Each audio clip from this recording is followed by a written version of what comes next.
ഏങ്ങണ്ടിയൂരിൽ UDF panchayat തെരഞ്ഞെടുപ്പ് convention നടന്നു.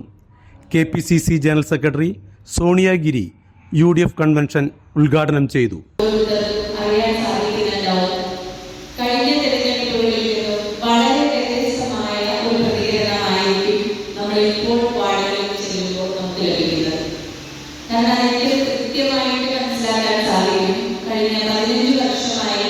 ജനപ്രതിനിധിയായി പ്രവർത്തിക്കുന്നു എന്നുള്ളതുകൊണ്ട് തന്നെ ഈ ഒരു തിരഞ്ഞെടുപ്പിൽ വാർഡുകളിൽ വോട്ടർമാരോട് വോട്ടുമായി പുതിയ സ്ഥാനാർത്ഥികളെ പരിചയപ്പെടുത്തിക്കൊണ്ട് നമ്മൾ ഇറങ്ങുമ്പോൾ നമുക്ക് ലഭിക്കുന്ന റെസ്പോൺസ് എന്ന് പറയുന്നത് വളരെ സ്നേഹനിർഭരമായ ഒരു സ്വീകരണം തന്നെയാണ് നമുക്ക് ലഭിക്കുന്നത്.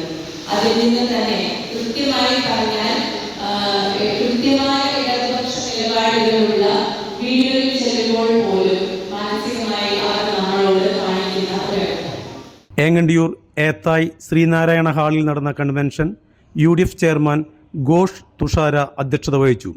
മുസ്ലിം ലീഗ് സംസ്ഥാന vice president CH Rasheed, DCC member Irshad K Chettuva, ജില്ലാ പഞ്ചായത്ത് തളിക്കുളം ഡിവിഷൻ സ്ഥാനാർത്ഥി അഡ്വക്കേറ്റ് AT നേന, UDF നേതാക്കളായ Zubair Valiyakath, Unnikrishnan Karat, CA Gopalakrishnan, Ubaid Chettuva, RM Siddique, PM Rafi, Akbar Chettuva, AC Sajeev, സുന Santhosh, Naushad Kottilingal എന്നിവർ പ്രസംഗിച്ചു.